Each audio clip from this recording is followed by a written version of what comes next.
Alrighty, so hello everyone. My name is Nadia and I'm under the Community and Youth Development pillar at Econites. I'll be moderating the session today. Thank you all for joining us this evening for this briefing session for our project Communicating Science for Climate Action, organized by British High Commission Kuala Lumpur and supported by Econites. We have a few speakers here today to share with you some more context behind our program and to also share with you some proposal development tips. So here's a quick breakdown of our agenda today. We'll be having a slight change in the agenda where the session will start with a quick sharing on climate change narratives by Mr. Muru, followed by program introduction by Ms. Purani, then proposal development tips shared by Mr. Fadli, and we will wrap it up with a 20 minutes Q&A session. I'd like to mention that we'll be receiving your questions on Slido, where you may access via the QR code here, but we'll also be dropping the link in the chat if you'd prefer to just click on it. Next slide, please. Before we begin, I'd like to share some house rules. Firstly, please remain muted throughout the session and always keep the chat box appropriate and respectful. We'll be addressing questions at the end of the session, and so feel free to leave your questions on Slido as we go. Try to keep them concise and on topic. We'll also have a feedback form at the very end for you to submit any further questions, so stick around till the end to make sure you get the chance to do so. Now, without further ado, I'd like to invite Mr. Muru, the Climate and Energy Advisor from British High Commission Kuala Lumpur, to share some climate change narratives with you all. Hello, good evening, everyone. My name is Muru Loganathan. I'm the Energy and Climate Change Advisor at the British High Commission. So I'm happy here to start the narrative on why we are doing this Communicating Science for Climate Action, which is more of a small gun program, short term, to invite bidders from Malaysia to basically put up a proposal where you can actually demonstrate that taking science and communicate it in such a way that it reaches to your target groups that you're working with or you're comfortable with. So it is something that we've never done before. It's new. Whoever the winning bids are out there, I guess it's more of an experimental phase, and we hope to continue this process as we go along. As you know, climate change is an existential threat. It's happening.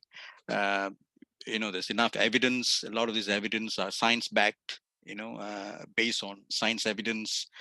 The highest authorities on science here is the IPCC, the Intergovernmental Panel on Climate Change. Where all the top scientists, climate scientists, are contributing to a 4 to 5 year report that comes out, and this is all high-level reports. The question is, how do you bring those evidence? Having this evidence is great. Science evidence is always great, but the question is, how do you simplify and communicate that? It's also equally important, right? How do you take those sciences and inform your policymakers, inform your communities that you're living with? How do you simplify so that you get action, so people understand what the science are saying and how it's going to impact their life? And how can we, as a community, as a country, or whether it's state, regional, local level, can move along, making the necessary changes in the way we develop, the way we move our economies, and etc. etc. Whether it's short term, whether it's mid-term, or whether long-term mitigation adaptation measures must be backed with clear and good sciences. Translating those global sciences to regional, local is important for countries like Malaysia, more so in a developing country where we're still trying to balance development, with our coexistence with nature and environment. So it's a huge challenge for many developing countries. So science communication is an important element in this. Shortly, Dr. Maha will probably give you more context into how, based on her experience, how some science communication is progressing in Malaysia. So the UK government, for example, is, we're using a lot of science-based evidence to push our, climate mitigation and adaptation measures. And also the fact that, we are also influencing policymakers. We're trying to move our economy along what the sciences are telling us. So, everything falls into place, communities, developments, necessity, all the necessity amenities for people are all ensuring that it's future-proofed for climate measures, etc. So in a way, given the UK is also hosting the next big UN climate change conference in 2021 in November next year. Obviously, this year, the whole conference was postponed due to the COVID pandemic. So I guess, putting science and mainstreaming science in communications and decision making is important for us. And I think one of the things that we want to push is, yeah, pivoting science a bit more in mainstreaming how government policies and government decision making at whatever, whether it's political, economic, whether it's socio-economic, whether it's developing infrastructures, in developing our energy, water resources, and etc. And I mean, that's where I guess the future is for all of us. COVID gave us a good lesson, as you know. Science is pivotal in how we are managing COVID. The question is, how do you translate those things that are working very well in the health sector for many years? How do you translate that into the climate space and ensure that science becomes, the thrust that moves political and economic decisions in countries like Malaysia? So we're very keen that whoever's out there today listening to us, you are the first batch trying to get your hands into this whole program. So I will wish you to put out your best bits into the process. Shortly, my colleague Purani and partly from Econite will give you some tips and where we are heading with this. And I wish you the best, and hope to see some good proposals and questions. So this is your time to ask questions, clear your doubts before you go out. During the holidays, think about it and make an informed decision. What exactly you want to put in? Which are the target groups you want to look? What sort of science that you're looking at that will benefit the community you're working with, or sectors or areas of your interests or you're comfortable with. With that note, thank you very much. Thank you, Mr. Muru, for sharing your insight on the topic. Next, we will be having Ms. Purani, who is the Science and Innovation Officer from British High Commission Kuala Lumpur, to give us more of an introduction to the program. Hi, Purani. Hello, Nadia. Thank you for the introduction. I'll just start my screen share. Yeah, give me a sec. Okay.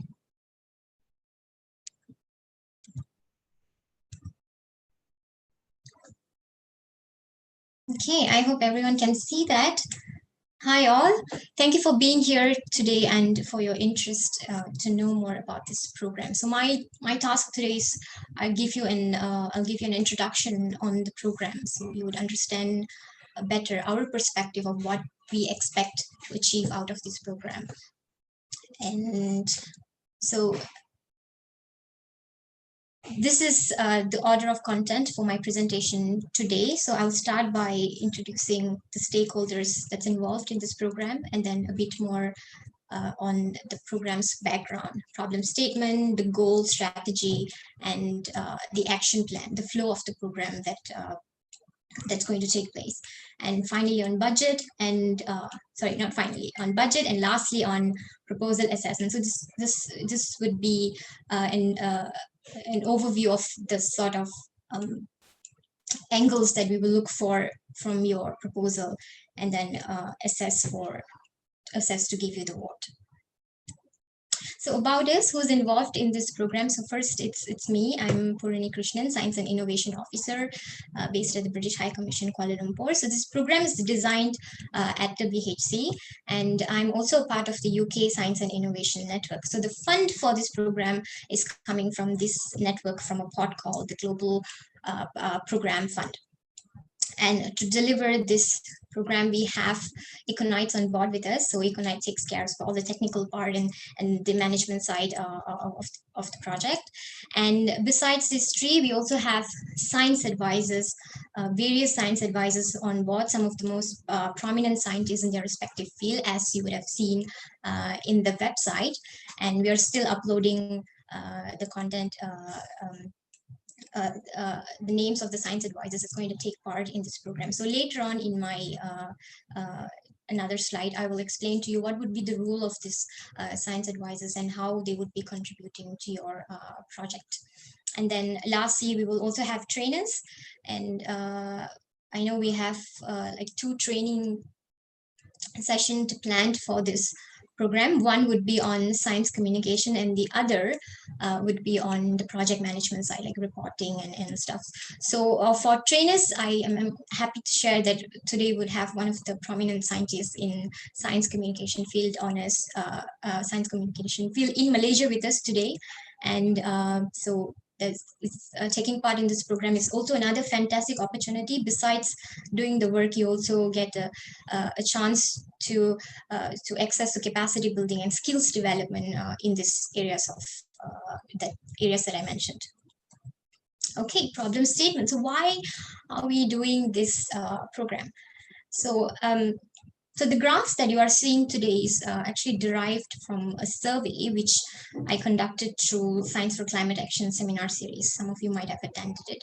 And so through the survey, we asked the questions on the participants about their level of self-assessment on their knowledge on climate change and awareness on climate change. So this is the output that I received from two of the sessions. So one is on ocean and one is on land biodiversity. So in a very quick overview, so this graph is right now skewed more to the left side. So hopefully that with this project as an output, we will see the graph moving more towards the right side. So means that we have more people that understands, and not just understand as in terms of term, but this understanding is also supported with a lot of scientific evidence, data, and case studies on climate change. So, they'll be more confident of what they know about climate change. And the other idea is that we are also trying to reach more people that are not in the usual crowd usual crowd that would involve in conversation in climate change. So let's try to expand the size of people that knows climate change scientifically in Malaysia. So that's one idea for the program. And the other idea is setting climate change aside. So the other part of this program is science communication techniques itself, which it's applicable beyond just climate change. You can use science communication techniques in various fields. For example, one that I can relate currently would be on information on vaccine or information on healthy aging. So how do we communicate all this scientific information that's available, designed, worked on by the scientists to common people? So I think this would be a fantastic opportunity for people who aspire to be science communicators. And if you have any ideas that you have it in your mind for years and you want to test it out with people, so I think this is a fantastic opportunity for you to do that and test out your techniques. And so I'm skipping an order, so I'll come to 3 later. So 4, on the key action items. So this will be the overall flow of the program. So it will give you a picture of what will happen. So first is the proposal stage. You would first require to form a group. So the criteria, the proposed criteria to form a group is available in the information pack. So I'm not going to mention this now. And the second thing that you should do is select a team and then familiarize yourself with the IPCC report that we have assigned for that specific team.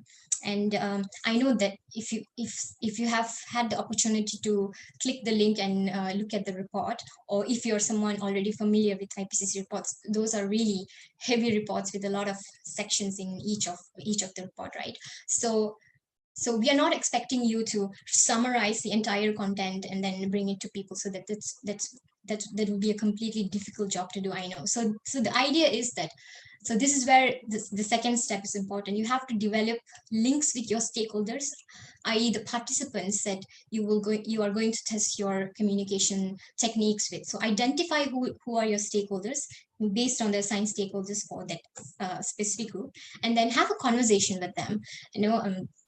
Try to understand the information gap that's there in them. So do they need more input from the cost angle? So do you think they should know how the specific field that they are representing, for example, if it's agriculture, how does agriculture contribute to climate change? So do you think that they should know more about it? Or do you think it's the impact factor? So how is climate change is affecting that sector? And not only that sector, how is it linked to other sectors? So you can communicate that to them. Or I think the next one is one of the most important from my view is the mitigation aspect. So what are the solutions that's available? What are the scientific solutions that's being developed currently or that has been developed by scientists worldwide? So it's an opportunity for you to take this output from scientists and then deliver it to your stakeholders. So understand where exactly the need is, what would be your objectives with working with that stakeholder groups, and then you go back to the report and find those informations that we require to fill in the gap. So I think this would be the right order to develop a proposal. And finally, with all this information, design your communication plan and decide what would be your comms material that you will use to do the plan, and then submit the proposal to us. And so once the winner is announced, so I have to let you know, for each theme, we will be selecting only one winner. So one winner will get to execute the plan that they would have proposed to us. And then these winners, this 5 team, will then would have the opportunity to go through the training sessions that I mentioned earlier. It's not going to be a whole day session, but something short but very, very impactful. So those are the training sessions that we have in mind. And then the next big opportunity is the virtual sessions that you will have with the scientists that we have identified for each of the group. So these scientists are both from the UK and Malaysia. So I think this is a wonderful opportunity to build networks with prominent scientists and expand your contact circle, and also experience in a very personalized way to communicate to scientists in order to extract information. So I think that entire session itself would be something wonderful and useful to assess. So this is definitely a credible opportunity. And then finally, with all these informations and from the IPCC, and also informations that you would gather from your scientists, you would then put it into your content plan and you deliver. And the next thing that you should do is observe and record your assessment. So how did your plan go? So what is the strength, gap, and did you miss to achieve anything, or do you think something out of the box, you achieved something out of the box, is not what you planned, but eventually you think it came out much greater? So record all this observation in picture form or any tools, and finally submit to us. So we have provided a report template as well. So I highly advise that before you submit the proposal, or even before you start drafting your proposal, have a look at the report as well, because some of the questions that we require input from you would give you more ideas when you draft your proposal. So I hope this overview helps you to imagine what's going to happen in this program. So going back to number 3, so the strategy, these are the available resources in this program besides the funding, of course. First is the IPCC report. So we have decided the materials to you, so you don't have to go through and find materials and have to ask us whether this is okay or not. So this is already fixed, so you just have to go through the reports, the relevant reports for the respective team, and derive your content. And definitely the second one is the science advisors themselves. And so this is an opportunity for you to understand the work that they are doing, either from the mitigation side or either from the assessment side. So some of these scientists that I personally know, they have done a lot of work in the field that they are representing. So it's definitely an incredible opportunity for you to know more than what is available in the IPCC report itself, because they work with the locals that's involved in the program as well. And finally, of course, the training, a capacity building opportunity. And moving on, the program goals. So what do we expect from this program? So I've divided into output and outcome. So the output is the product that we will see immediately after the execution of the program. So first is the most important thing is the techniques, the novel, innovative, unique techniques that science communication techniques that we are expecting from you. So we are hoping that we're able to see 5 different types of communication techniques, and with assessment, so you would able to evaluate at a much broader level. And second is your communication materials. And so this would be derived both from the IPCC content and also your engagement with your group science advisors. And finally, the the final report, which you would give us through the template that we have provided. So the outcome here is, I've actually taken this from the information pack. So this is already available here. So I would think that this outcome is actually what will be your objective, but then it's interlinked with the requirement of your stakeholders. So that is how you should decide your objective and then relate it to outcome. Okay. And budget. So this is the allocation for each group. Fadli later will be giving you the specification of how to use the budget template and then put your values there. And proposal assessment. So, so these are the things that we will look for in your proposal for us to compare between proposals. So first, the team background. So if you're aligning to what we have listed on the information pack, so if those aligns the most, then it's an added value. And specifics of target stakeholders. I think this is very important. So in order to design a technique, or I mean, to extract the information, you really need to understand your stakeholders. So I think you need a lot of work there, but in a way that you can, to understand your stakeholders and then to understand what is that you want to change in your stakeholders, from lacking something to giving them the benefit of knowing that. So that if you can show us clearly from what to what the change that your project will be making, then I think it's an added advantage. And the more targeted your participants is, the better. So one thing that I want to say is, when we say participants, we are not expecting like thousands or hundreds of participants. So I think the minimum that I can think of is 50. Why 50 is because if you're testing a technique, you need a reasonable data to assess whether it's making any difference or not. So if you have 50, I think it should be sufficient. So 50 to 100 is just nice. So nothing more, nothing less than that. And budget specification, very clearly, this is not intended to make any profit. So every value of the amount should be used to deliver this program, I hope, as genuine as with a lot of integrity as much as possible. And the other would be, okay, definitely the first one is the technique of communication. If it's yours is the most unique, personalized, something that it's very different from other proposals, so definitely that's a win. And the next would be the content or context that you would derive to communicate to your stakeholders. So is there a match between your objective and what you are saying that you will extract from your reports, from the IPCC reports? So there'd be one. And the other is, how would you assess your project output? So what sort of tools or techniques that you would use to understand whether your techniques worked or not? So I can think of it's like a survey document, but there are a lot more other tools to use as well. So if you clearly explain to us that this is how I would assess my output, then that's an added advantage. Unique comms material, definitely from unique technique, then you will have a unique comms material. So that's one point.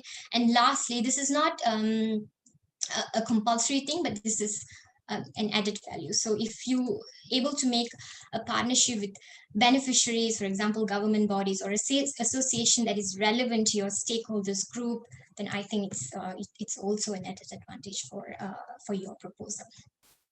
And timeline, Fadli will explain it to you later, and he will also provide a good news. And that is all from me. So any questions, you can reach out to me as well. I might not able to reply you during holidays, but that's my email. And also follow UK and Malaysia for updates as well. So I will take your questions from the chat box, and I'll speak later as well at the end of the session. That's all from me. Thank you, Nadia. Back to you. Thank you, Purani, for your introduction to the program.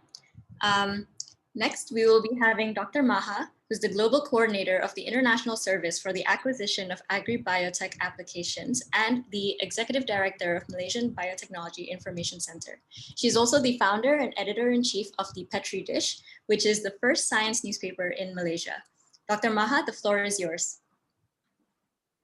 Thank you, Nadia. Let me share my screen.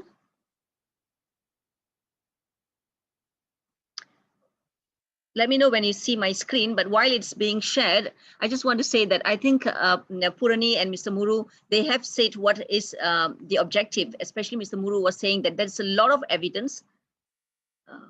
Not seeing my screen yet. There are a lot of evidence, but how do you translate those evidence, especially those technical and very, very complicated science for the stakeholders? And most of the stakeholders might not be trained in that area. Are you seeing my screen in a presentation mode? We don't see it full screen at the moment, Dr. Mohan. Okay, yeah, okay. Now you do, right? Yes, now it's good. Yeah. Okay, so, and also Purani was saying that it's not just about the awareness on climate change, but how do you mitigate? And to mitigate, you must have the call for action. And you are going to have a group. How are you going to influence or convince people to take action on climate change and especially to mitigate? So what I'm going to do, since the time is very short, only about 10 minutes, I'm going to just give you some selected key elements of communicating science, but with the focus on climate change, not too much focus on climate change, but basic principles, which is applicable for any science. First of all, since climate change is a very controversial issue, and I'm sure you've heard about flat earthers and speculations that no one has gone to moon. So these are the people who are not really, who do not really believe in science. But climate change, we have climate change deniers as well, just like the flat earthers. So what I would do as a science communicator is I would first look at the difference between science communication and risk communication. If you ask me what you're going to be involved is actually a risk communication. Of course, a little bit of science communication, but more of risk communication. Why? Because in science communication, we are talking about the awareness, creation of awareness. We want people to be aware first. Once they're aware, we want them to appreciate. And once they appreciate, we want them to accept. And this is also the same with risk communication, which is the basis, because for anything, you want people to be aware, appreciate, and accept. But science communication can be also be fun. Just telling people how fun science is, how fascinating science is, for people, for students to be inspired and get into STEM education, and also for scientists, startup companies to pitch for funding. And I do a lot of work in influencing policies and regulations around the world. So this is science communication. Now let's look at risk communication. Risk communication is a bit much more challenging because these are areas where there's high concerns. So like the public now on climate change, high concerns that it's not happening or it's happening due to the wrong reasons. So there might be a lot of misinformation. So the concern is high, but the trust is low. So what do I mean by trust is low? They don't trust the government. They don't trust the industry. So the trust is low and concern is high. This is a very, very potent a combination, just like how we are in the COVID pandemic now, and the trust is low and the concern is high. Is the vaccine safe? Can I trust the government? Can I trust FDA? Can I trust the companies? So this is the situation with climate change as well. So there are ideologies, and we have seen, like as I said, the deniers who don't believe in science, or who believe in science but then get all the facts wrong. And there are a lot of mental noises. So basically a lot of people have got their own ideologies, and then so much of mental noises that rational things do not sink into their mind. There's so much of pseudoscience. We read about climate change and we read about so many things that's wrong about climate change, fake news. And the similar thing with science communication and risk communication. Here, we still want to influence policies, regulations, and also influence the public to take action and to take the right action. So if we look at this survey, it is US population, but I think it might be the same for our country as well. The climate change, the agreement gap between scientists and the public. So if we look at the biggest agreement gap between scientists and the public is genetically modified food, where scientists know how it is developed. And once it's tested and approved, scientists feel that it is safe, but the public think otherwise. So the gap is the biggest. What's the next is climate change. So this is where it is your challenge. How are we going to bridge the gap between, especially the knowledge gap between the scientists and the public. So here the gap is 37 compared to other things like human evolved over time, or human came from Adam and Eve and all those things. So this is your challenge. So how are we going to do that? It can be done through effective communication. So I always tell my audience, my whoever comes for my talk and whoever I train, it will be nice if we are all like Wonder Woman and we've got a bracelet where we just do this and then it can demystify anything. But that is not the case. It can be done if we have got the skills to communicate, to convince, and to influence. So as I said, since it's only about 10 minutes, and I hope to come back again later, maybe next year to do more training, I'm going to touch on these 4 elements: personalized, trust, storytelling, and a human face as a communicator. So what does that mean? So what I'm trying to say is, when we communicate, especially when it is risk communication, whatever we do has to be personalized, and we have to earn the trust of our audience, and it has to be on a storytelling mode. So Muru was just now telling that there's so much of evidence, yes, but then how can we translate the evidence to storytelling? And we need a human face as a communicator. So these are the 4 components, and I'm going to slightly elaborate on these. So what does personalized mean?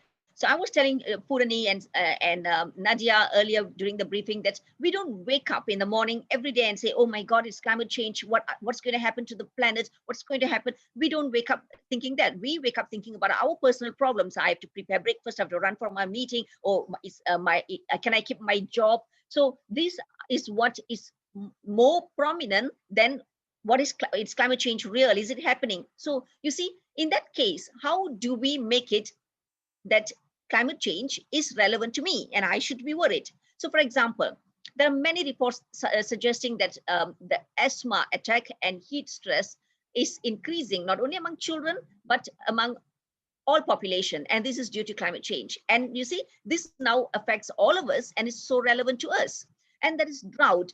I'm just giving 2 examples. There are so many examples. One is even, there's more feminization of turtles because of climate change. Increase in temperature, meaning every turtle that's hatched is going to be a female turtle. So can you imagine?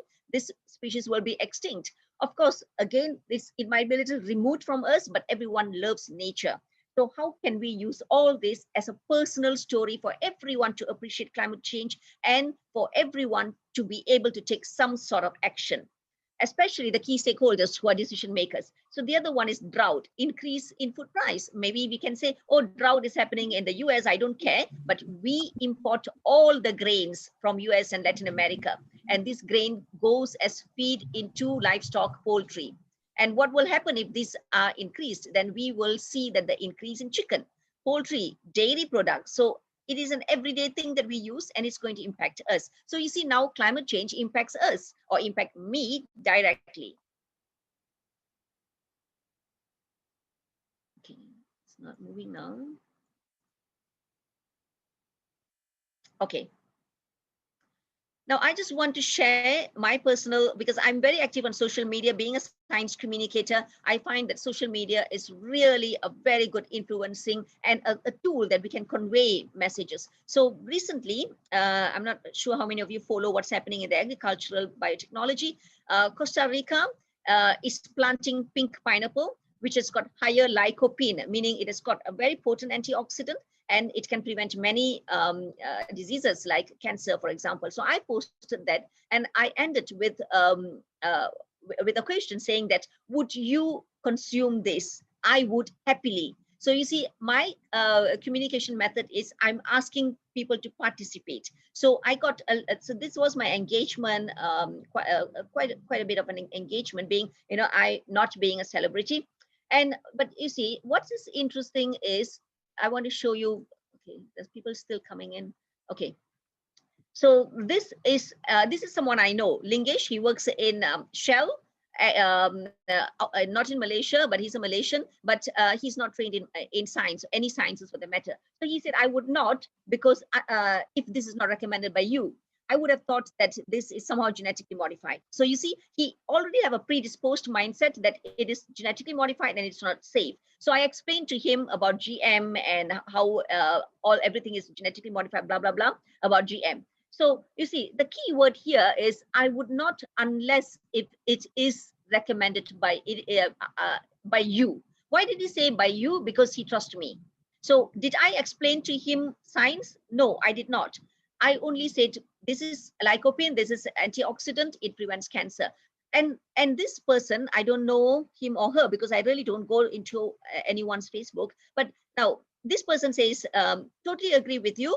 Looks like superimposed, but since Dr. Maha suggested, we know the reliability. With good explanation, I will definitely give it a go. So the moral of the story here is trust. I did not put in all the signs, the gene, the testing, the toxicity, the allergen, and nothing. But just because it came from me, who they can connect with.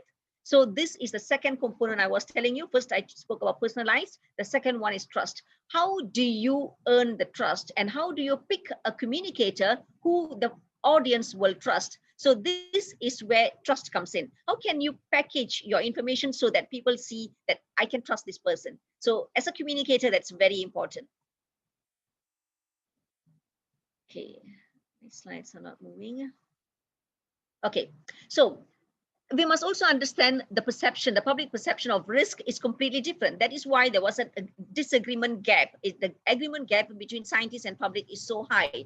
So arguments, we must also understand arguments based on emotion cannot be worn with arguments based on science because we are speaking different languages. Climate change, it's such a thing. All those people who are denying climate change are so emotional. There's no science behind it. So they are speaking the language of emotion. And if we here keep bombarding them with charts and figures and all those evidence, we are speaking different language. The agreement gap is going to be so wide, and we're not going to meet even in the middle ground. So we have to speak their language. Now, by saying so, am I saying that drop all your science and go emotional as well? No. I'm saying, how can we mix science with emotion? And you know, all these calls for longer hours of training, but I'm just going to simply tell you some basics here. Okay, so how do we do that by emotion? First of all, how do we alleviate the fear? Now, not through science, but through trust. Because if someone trusts you, no matter how, you don't need science to convince them.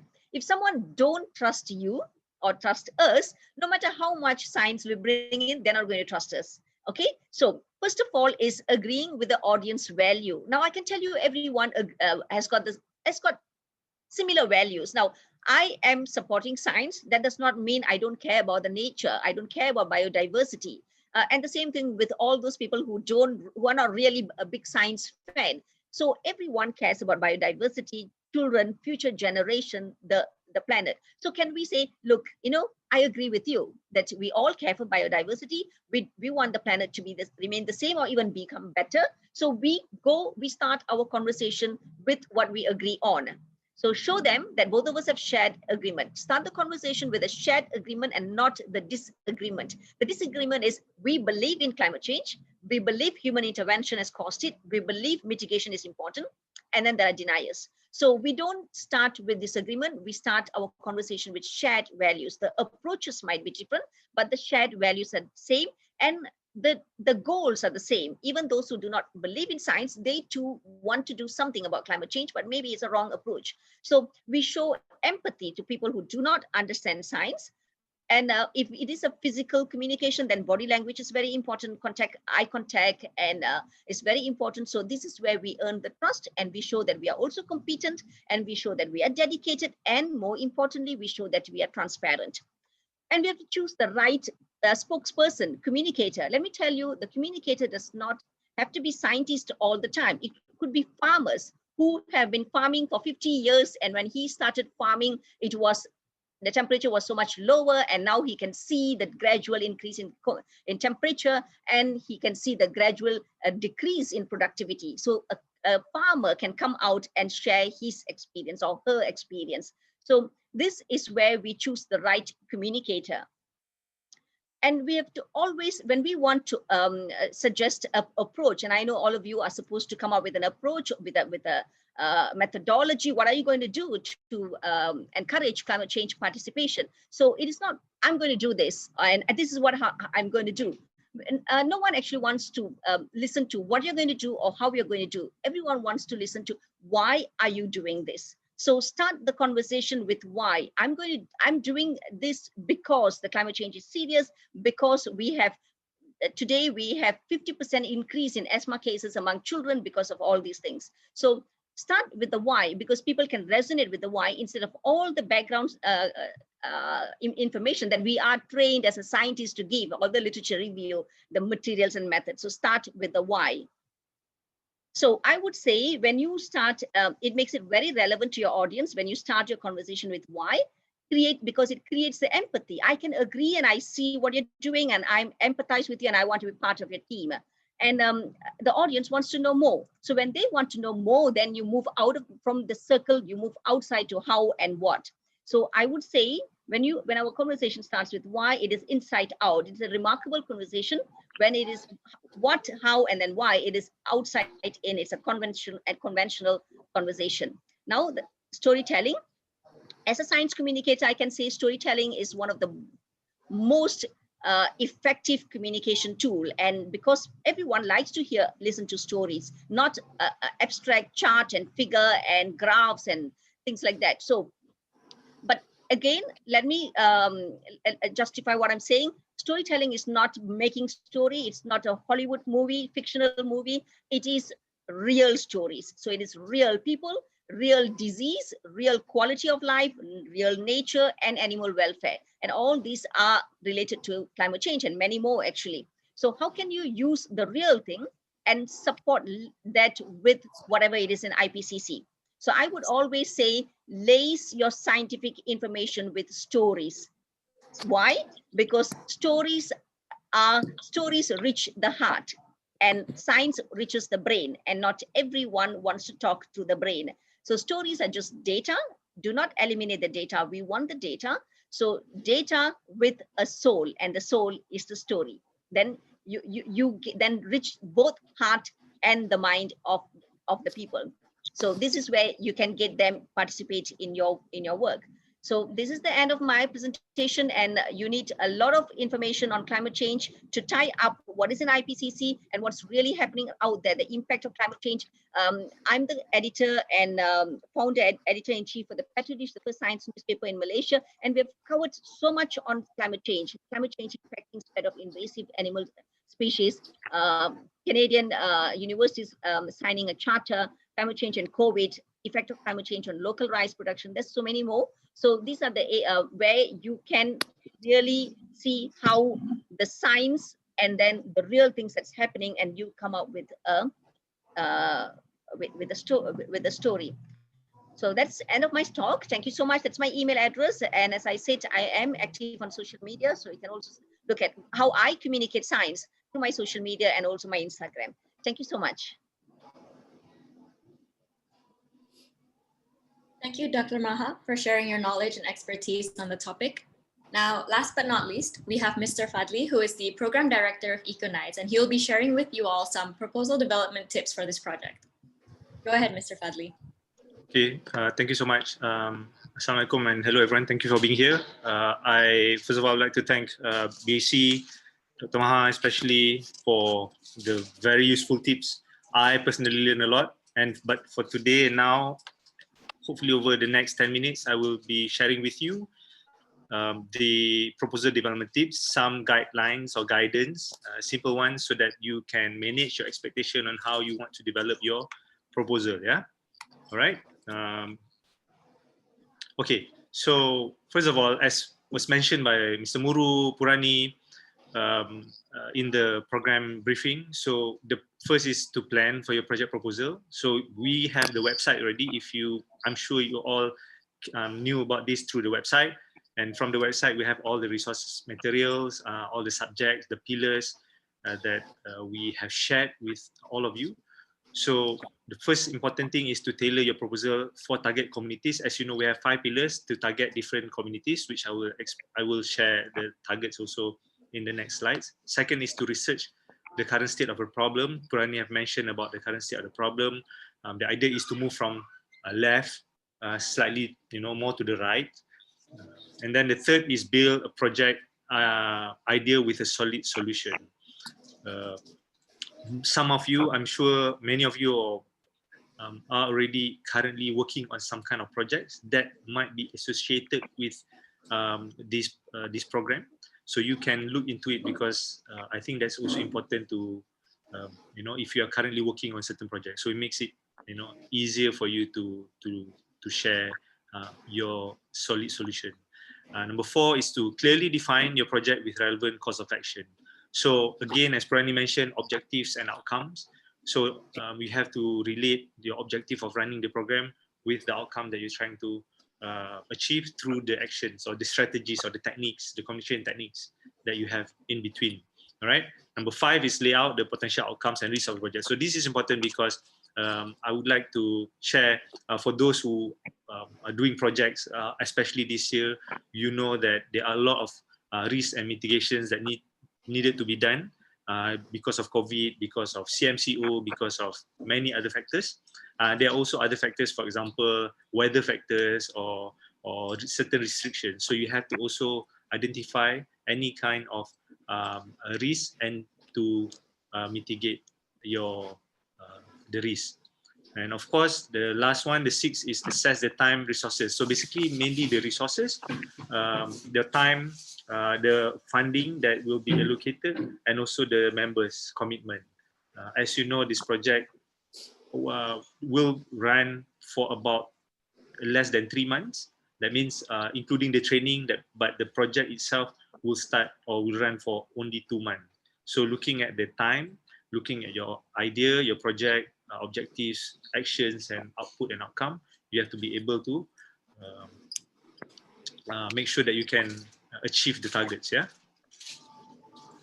Okay, so selecting a suitable proposal. So this is for those who have answered the poll on our website. So this is basically what we have run on our website. Based on our poll, we have identified that these are the 5, between these 5 pillars. These are based on, I think, over 30 polls. You see that 26.7% are interested to work on the IPCC report on global warming for teachers, educators, and then you can see the next is 23.2%, which is economics and climate change for business communities, 23.3% land and climate change agriculture communities, 16.7% ocean and climate change coastal communities, and of course, lastly, 10% IPCC report on global warming for media communities. So as mentioned, because we will only select one recipient or one winner for each pillar, you can gauge, you can take this as a gauge to see whether you might want to re-strategize your plan. Maybe you want to focus on something that maybe have less interest from the other participants. Yeah. So this is, by the way, this is only a public poll, so it doesn't mean that anyone will be sending this, but it's a basic indicator for us to see the interest level from those who visit our website, the Communicating Science for Climate Action website. Okay. So again, reminder: only one proposal will be selected for each pillar. All right. So next is before writing your proposal. So these are, again, I'm sure a lot of you are experienced in doing this, submitting proposals or whatnot. So some of the steps is, again, to set SMART objectives or logic framework, something that can visualize or simplify your idea, to target, to select the topic, target the communities, and focusing on the IPCC report. So this is very important for you to, again, read the IPCC report based on the pillars. We have provided the link. You can look into that and then select some areas or the gap that you want to focus on.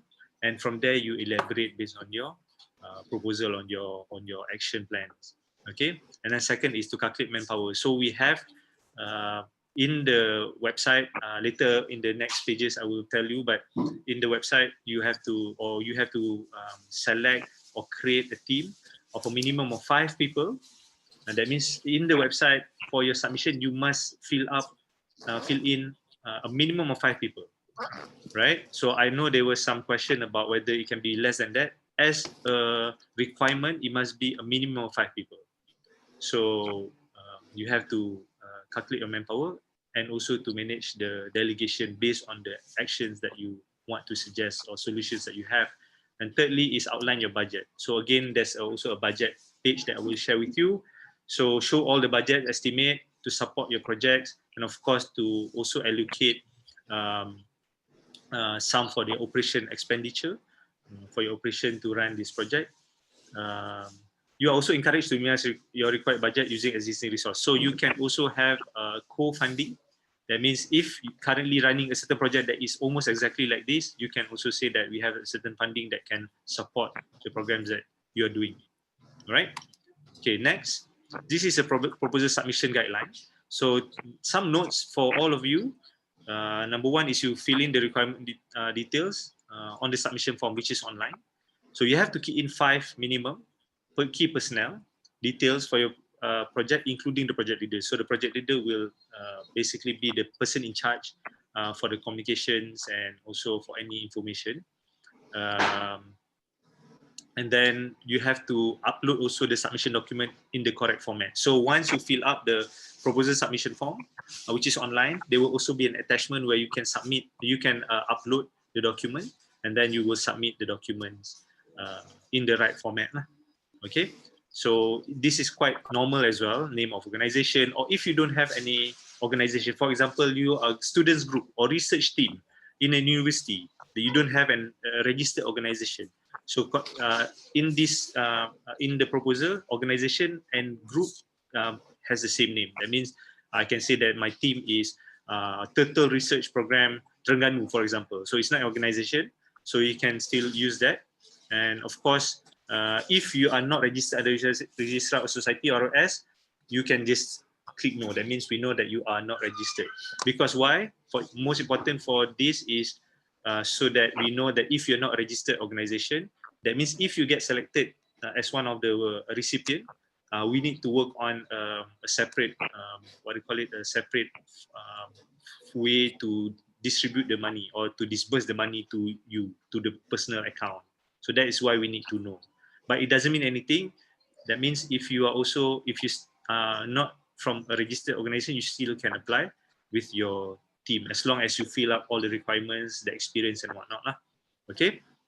Of course, if you have a logo, that would be good because once we announce, then we have your logo. It's easier for us to for the communication, for branding, publicity, and so on and so forth. All right. Next one. This is the narrative proposal template guide. So we have also provided this online, where you can fill up your proposal or your idea from background down to supporting materials and so on and so forth. So follow the given guidelines on the template, and especially the word counts. So we don't really need you to write essay. Of course, we say there, for example, the background is 300, maximum 300 words. Of course, you don't have to max 300 words. I think more important for us is if you can write in point form, as long as it's concise, understandable, simplified, qualitative and quantitative in the other areas, which is the objective, milestones, or maybe the targets that you want to achieve. So if you can use qualitative or quantitative explanation to simplify. And also another thing is, you know, if you can, the point is to make sure that you try and make it simple. So if you imagine any of your ideas, if you can clearly demonstrate the ideas in the proposal, that would be good, right? So again, a reminder, the relevant risk and mitigation measure for your project. Because why? Now we are in December, we know that CMCO is going to be until the end of the year. We are not sure what's going to happen in February when or once the project is supposed to start. So there must be some indication, relevant risk and mitigation measures. If we cannot do a particular set of action that you want, and then how you're going to mitigate it. So that's very important for us to also anticipate if something happens along the way. So please bear in mind that the program is going to happen if you get selected between February until April. So also look into perhaps some other risks or mitigations that might happen within those time. I give an example, say if the project happens at the end of the year and you're in Terengganu or East Coast, you know that it's going to be monsoon. So there are some mitigations that you need to consider, or maybe some kind of diseases or haze or something like that. So these are just something that you need to look into to anticipate any changes or unexpected situation from your side. Okay, next one is, this is budgeting template. I know someone in the chat just now, I saw a short question about the budget. Yes, this is the budget template. Of course, for budget template, and you know this is a 2 months program with a 13,500 ringgit fund. So we do not expect it to be very, very detailed. And I'm sure most of you, ladies and gentlemen, who are currently listening must have some experience in this. So the budget that we give is quite simple. You can search for co-funding, or if you already have co-funding, as long as it meets the guidelines for this program. Okay, so proposal for non-profit organization can only be considered if an official registered non-profit making arm of division for the non-profit. So this means that this is not for companies. So if you are a company, you cannot register under your company. So it must be through a non-for-profit arm or division. All right. So that's one thing that you must take into consideration. All right. And then in terms of the funding, again, please note that you can also, sorry.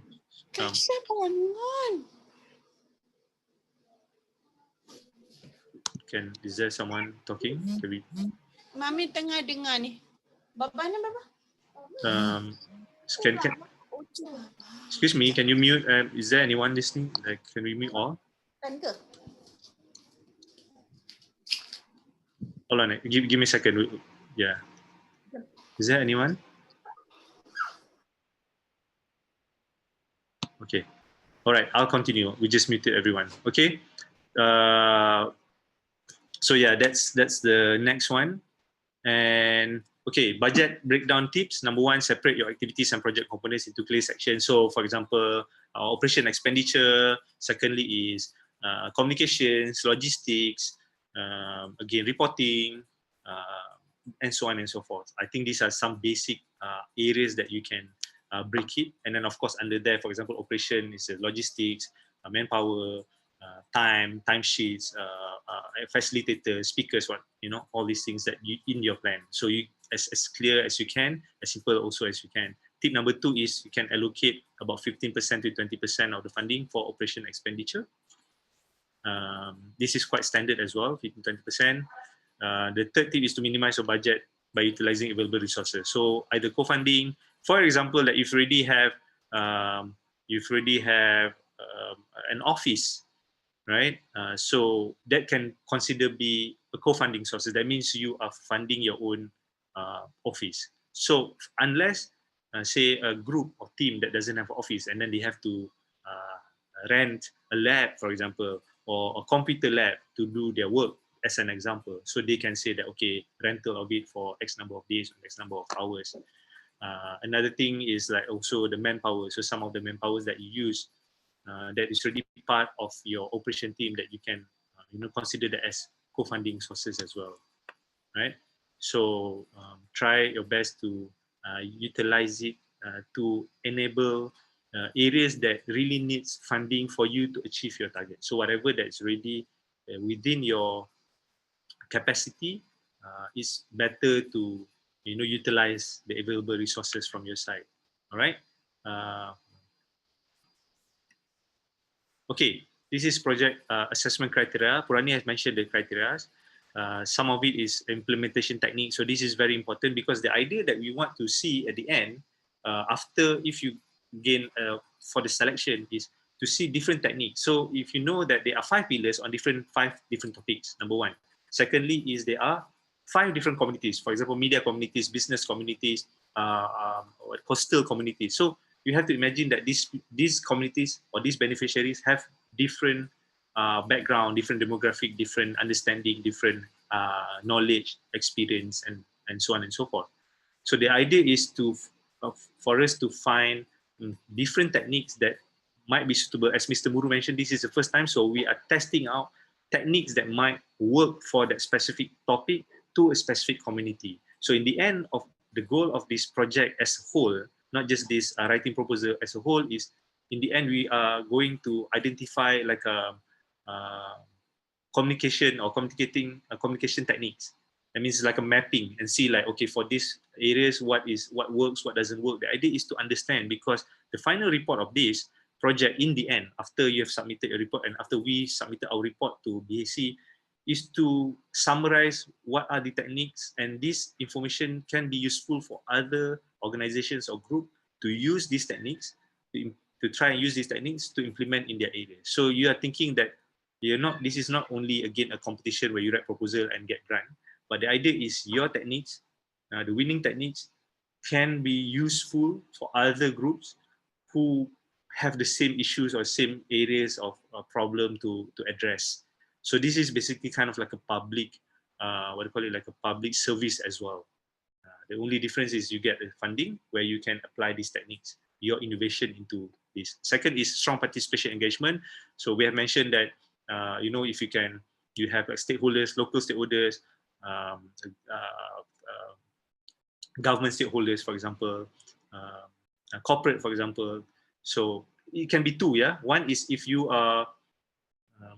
already have a certain project, for example, something related to this, and you already have a stakeholder engagement. So you can, in the proposal, you can write that you're already engaging with them. But there's also, if you don't have, you can also identify some of the stakeholders that you are going to engage. Because from there, we will also assess later whether, at the end of the project, whether you have actually engaged with them and what are the outcomes of the engagement with them, or what are the success of the engagement. And the third is specific climate change outcome. So these are the things that we also mentioned. Dr. Maha have mentioned about this. The outcome of the program or the outcome of your techniques to achieve the target or the communicating science to these key communities. And then lastly, communication and marketing strategies. Of course, I saw Dr. Maha, we saw Dr. Maha's post just now, and reaches out to hundreds of people, like very active participation. So these are all effective techniques to engage with groups, not only again your target which Purani have mentioned, between 50 to 100 people, but also looking at how your information can be applied or can be distributed or reach out to more people through your communication and your marketing strategies, right? So that's 4. And then I think this would be the last.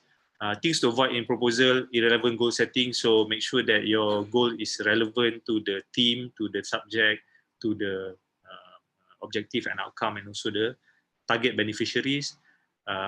You have to select one target topic and sector linked to the IPCC report. And you have to make sure that it's a strong reason why you choose that, and you have clear understanding on how to deliver that. And then, of course, lastly, unsuitable resource planning. So as you know, the resources that you have, time, the fund, and also the manpower, the human resource, you have 2 months, 2 to 3 months, 13,500, a minimum of 5 people. So please be realistic with those targets. So we don't expect you to have 5 different objectives or 10 different events, reaching out, like Purani mentioned, to 1,000 people. Of course, through social media is fine, through your findings or through your communications, but to actually be more specific on that. And we also understand the limitations that we might face in the future. So the clearer, the simpler, and the more targeted approach is better within the resource that you have or is given to you, right? Before submission, okay, this okay, I think I can promise that this is the last page, I hope. Submission date, as you know, in the website before this, it was 4th of January, but I'm sure everyone can't wait to go for holiday, or at least take a break since starting Christmas and also New Year. So we have decided that the submission deadline for proposal will be extended or has been extended to 17th of January, which is on a Sunday. So I hope you have ample time to work on the proposal. And then submission of document, you have to complete the cover page and also the narrative proposal and also the budget expenditure and breakdown. The third is you have to upload with the right with the right title, file name, because it will make it easier for us to arrange that as well. Topic number, which is number 1, number 2, number 3, number 5, and then organization, your name or group, and then the file name, for example, the name of your project, right? And then keep yourself updated, please, through, say, Ecounites channel, on social media. Of course, from time to time, we will be sending email blast, so keep checking, especially once we updated again, either dates or maybe we updated resources or we update anything that might be useful for you. For example, the FAQ that we will have today, Q&A, and also the questions that you have that we cannot answer today because of the time restriction, we will compile it in the document and then we will put it on the website. So we will also share it on our social media, for example, or through e-newsletter. So if you keep yourself updated, you'll be able to see if we have any updates on that. Yeah. Okay, so this is the QR code for the Sado. So I think that's all for me. If I'm not mistaken, that this is yeah. So that's all from me. Thank you so much, and I'll pass it back to Nadia. Thank you. Thank you, Mr. Fadli, for sharing your tips with us for proposal development. Now we'll be proceeding to the Q&A session. So if you haven't already, please drop your questions on Slido. You can also give a thumbs up to other questions if you see one that you'd like to see being answered. Please note that some have already been answered via Slido. So you can choose to scan the QR code here, and it will also be dropped in the chat. So now I'll be sharing my screen so the speakers can view this as well. Hold on.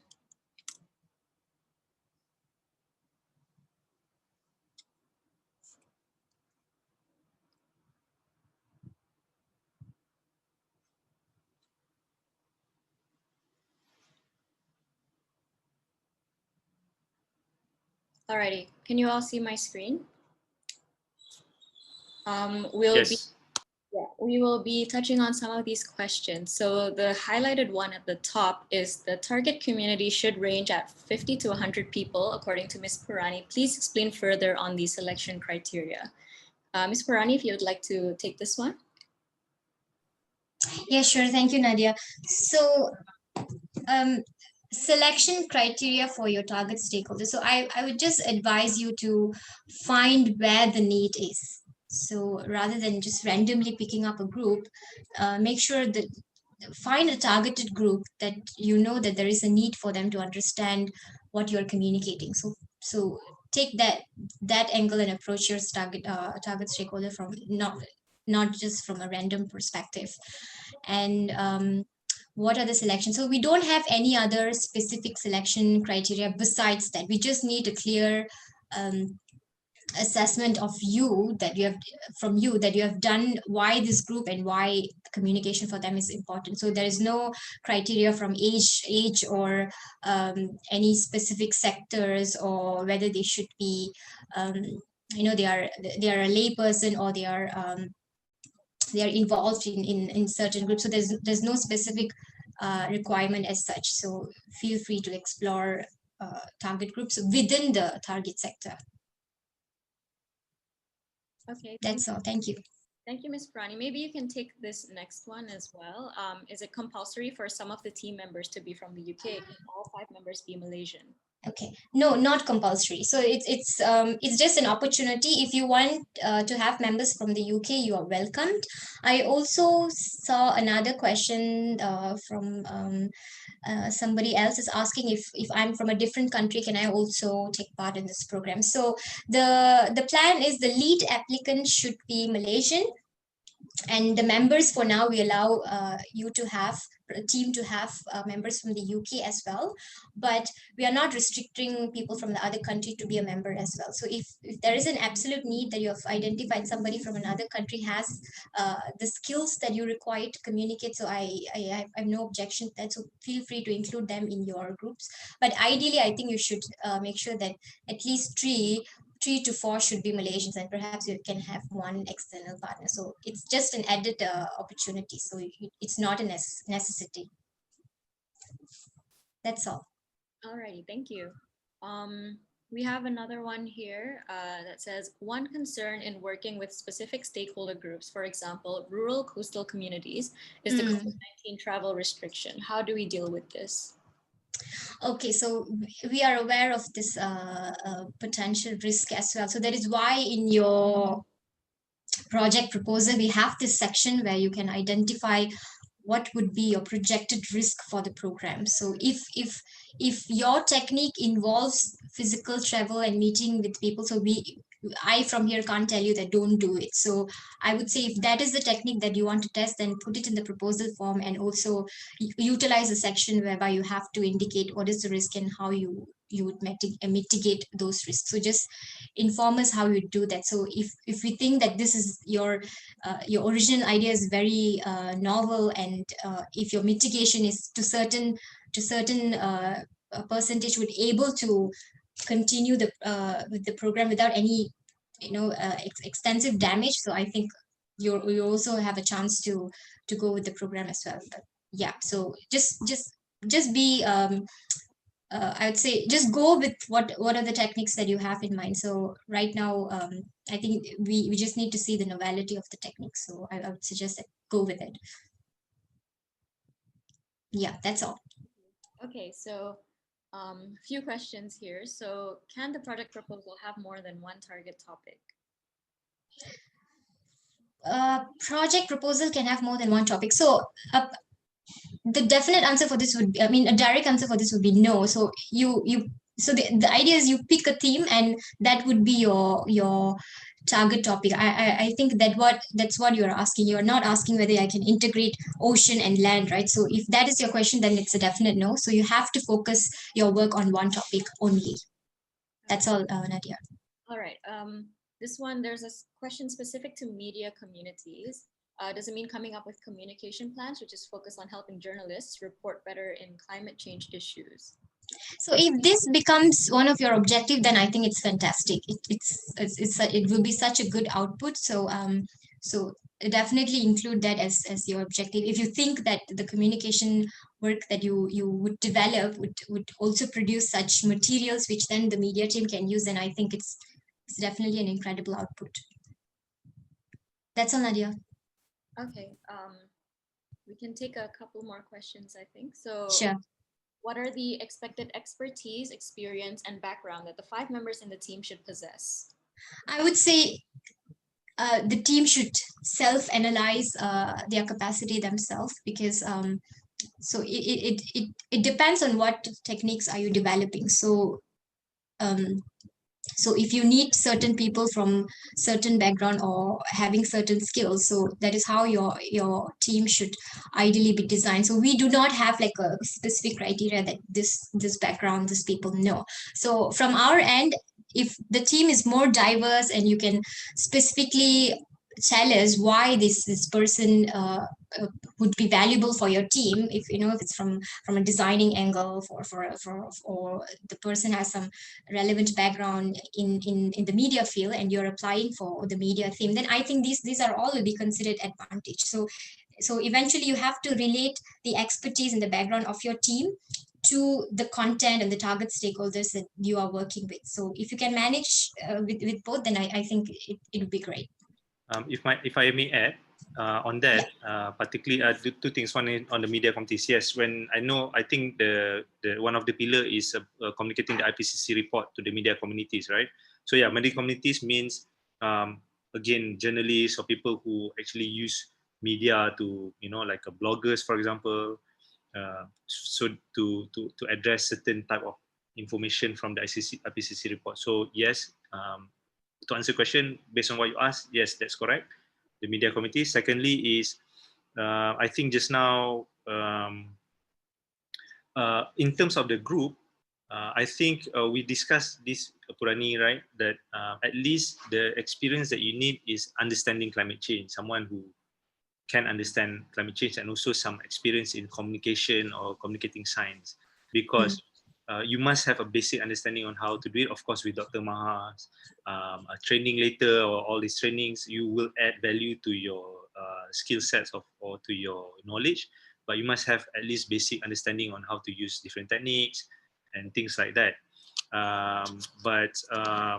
Also, I think the idea is you must, I think the key important for the team members is to first select a topic or a theme, and you must be able to understand how to simplify it, right? To make sure that you can communicate. So it doesn't matter to me, it's not really important that you must have a vast experience in something, but as long as you can understand the reports or the resource material that we are providing, that we provide, and from there you can derive on the techniques that you want to share. I think that should be a good start for any team members. Thank you. Thank you for your insight and contribution. So moving on to the next question. Let's pick, what does the training for the selected project winners entail? I'm not sure who would like to. Yeah, perhaps I can answer this. So training for the selected project winners entails, so there will be two trainings. So once we announce the winner, if I'm not mistaken, in February,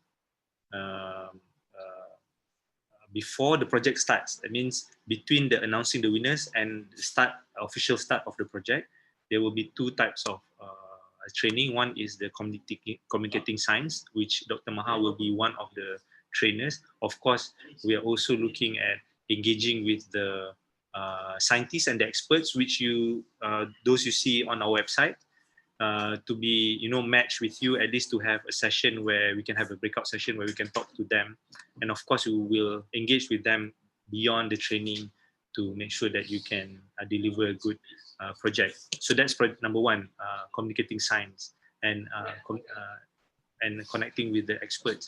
The secondly is the project management itself. That means reporting, how do you translate, and of course we have two reportings. Every month you will have to submit two report. So there will be two type of report. One is the midterm, I will call it, after a month, and then the second will be the final report. So we will share with you how to do the reporting, how to again capture all this data that you have, or like communicate it, so that when your final report, both reports can be compiled by Ecounites, because at the end your reports, we have to analyze and we have to summarize it into a final report for BAC. So the idea is we want to align the understanding of project management and reporting, so that we can maximize the output for the final report later. Yeah. Thank you. That's all. Yeah, thank you. So here's an interesting one. So do teams have to change their narratives according to the expert advice given by the competition's technical/scientific advisors? Okay, I'll take that question, Nadia. So can you just show me the question back on the screen? So I hope it's here at the bottom. Okay. Yeah. So you don't have to change your narratives according to the experts' advice. The idea why we are giving the opportunity to engage with them is to add more information and add more scientific inputs in the communication materials that you are going to develop. So it's not intended to change anything from what you would be extracting from the IPCC report. And also I think it's a apt question to remind that the content that you are extracting from IPCC should not be altered, because it's a published, verified, credible, published data. So you are not supposed to alter anything. You can extract that information and deliver the information in your way to people, but the content should should not be, sorry, I'm hearing my own echo. The content should not be changed for any reason. And again, the engagement with scientists is just an extra input, extra experience and information for you to take in as well, and then relate where relevant with your IPCC inputs, and then share it with your target stakeholders. That's all, Nadia. Okay, thank you, Ms. Purani. Let's see, what else? So can I also, while you're searching, there was one question on the IP of the communication techniques or materials that will be produced. So I've answered it. So the idea is that this program will produce different unique comms techniques that is shareable for use. So not just in the climate change domain, as required in the other domain as well. So whatever output that's going to come, so it will be shared by both the developers and the organizers, and we will be sharing it with our partners as well, as it will be available in the public domain. So we will not put any restriction for that. Yeah, and another thing to share about this as well. So the input that you are getting is basically from IPCC and also from the engagement with the science advisors. So you can't claim that the content, if you're thinking of, you can claim the content, so you can't. So it has to be cited appropriately to the chapter or the author or the scientist that you're taking that information from. But the techniques, yes, it will be unique, but it has to be made shareable. That's all, Nadia. Alrighty, thank you. Let's answer this one. I have a company. The biz model is social enterprise. Can I apply? Okay, I should let Fadli to answer this one.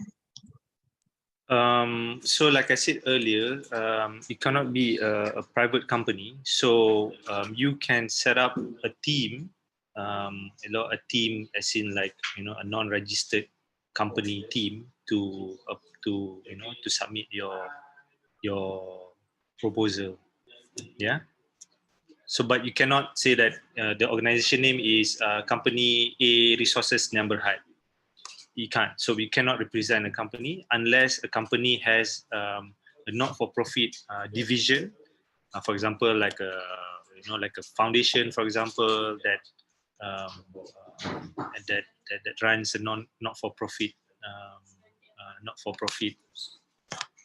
initiatives. Why? Because we foresee that if you register as a company, that means it's a profit-making company. So to run this project, it's we cannot have, and that's not part of the requirement that we can allow for that. Yeah.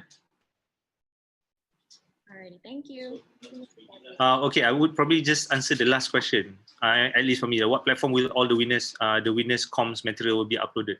So it will be your communication channel. So you will be using your channels, and of course, you can tag us, BAC Econites, and with a certain hashtags, for example, and we would from time to time share it on our platform as well. But essentially, it will be you using your channels to communicate either on the social media, or on the traditional media, or on the physical form. So you share it with us, and then we will from time to time again, either repost it or share it back on our platform. But essentially, you will have to use your channels throughout the 2 months. It's not like you produce something and then after 2 months only you post one poster, for example. No, you have to continuously try to use your techniques to create engagement with your audience. Yeah. Okay, that's all from me. Thanks. Can I also add one more point for that question? So we are also in discussion with the IPCC team in Geneva. So according to them, there is chances that the comms material that will be produced, it will be also published in the IPCC platform. But that definitely after a screening on its credibility and everything. So there are chances there. So it's going to be a good opportunity. And these products will would be categorized as a derived product of IPCC. So if you go to IPCC website today, you would have a section there which says that derived product of IPCC, and if you click it, you can see various other comms materials that has been produced by people all around the world using IPCC materials. So that's one platform where your materials could be uploaded to. Yeah, I guess that's a good I guess that's a good suggestion, Purani. They could also go and check out the link and see what other people have produced around the world, and that can be maybe giving you some ideas of what are some of the techniques that might be suitable for you given the the topics and also the beneficiaries that you are targeting. I think that would be a good advantage. Thanks, Purani, for mentioning it. Okay, thank you so much. I think we may have to wrap up now because it's already 6:30. So we hope that today's briefing session has given everyone a better insight on developing your projects. We look forward to innovative proposal submissions from you all. Last but not least, please fill in the feedback form by scanning the QR code. Oh, wait, sorry, no, I'm not the QR code, but we'll be leaving a link in the chat. And you may also leave any other inquiries that you may have, or if your questions went unanswered, you can also leave it in the feedback form. So yeah, thank you all for joining us for this session. I hope you all have a wonderful evening and a good end of year break. Thank you, Nadia. Thank you, everyone. Thank you, everyone. Thank you for your time. Take care and stay safe. Bye-bye. And we hope to receive your proposals, yeah? Right, thank you. Bye-bye, everyone.